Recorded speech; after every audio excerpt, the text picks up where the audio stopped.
In the summer of 2024, the streets of Bangladesh resonated with the passionate cries of youth demanding change. But beneath the vibrant facade of the nation, a dark tide of oppression lurked, led by the embattled government of Sheikh Hasina. As students rallied for their rights, the regime's response was swift and brutal, turning hopes for democracy into a nightmare of violence. Fueled by deep-rooted grievances against a government led by Prime Minister Sheikh Hasina, steeped in inequality and corruption, students took to the streets demanding change.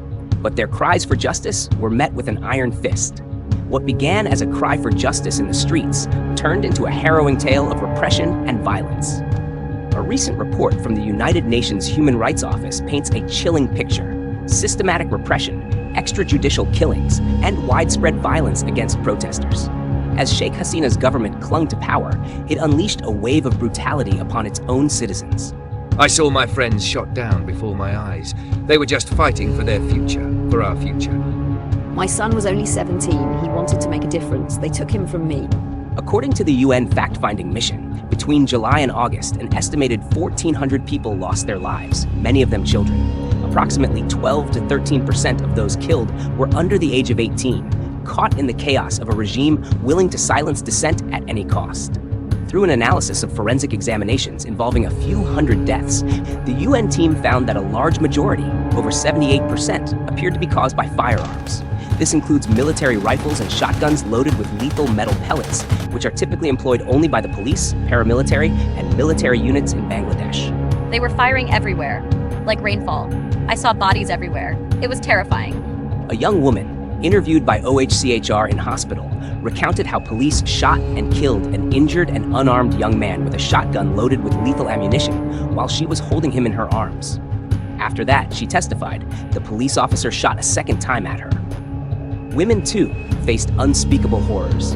Having been at the forefront of the early protests, female students and activists were targeted for their courage. Many were subjected to arrests, torture, and ill treatment, and attacks by security forces and Awami League supporters.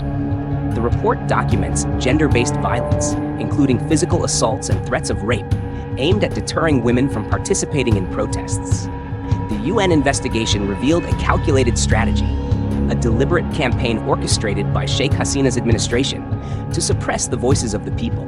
Based on testimonies from senior officials and additional evidence, the UN team uncovered an official policy aimed at violently attacking and repressing anti-government protesters and their supporters, providing ample grounds for crimes against humanity that necessitate immediate further investigation.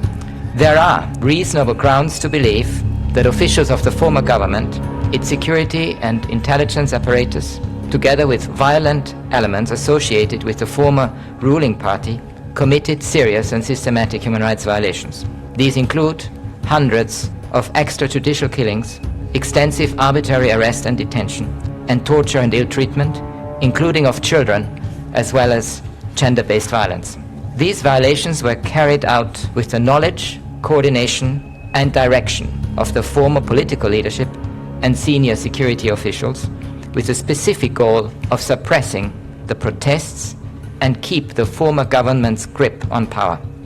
The report revealed chilling details about the events leading up to the July massacre. On the evening of 18th of July, the Home Affairs Minister chaired a meeting of the Core Committee, attended by the heads of police, RAB, and BGB and intelligence leaders. At the meeting, the minister told the BGB commander, in front of the other senior security sector leaders, to order use of lethal force much more readily.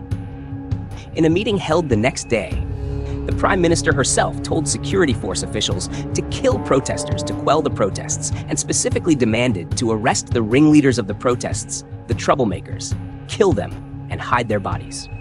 In total, more than 10,000 people were reportedly injured during the protests, with security forces involved in countless cases of torture and arbitrary detention.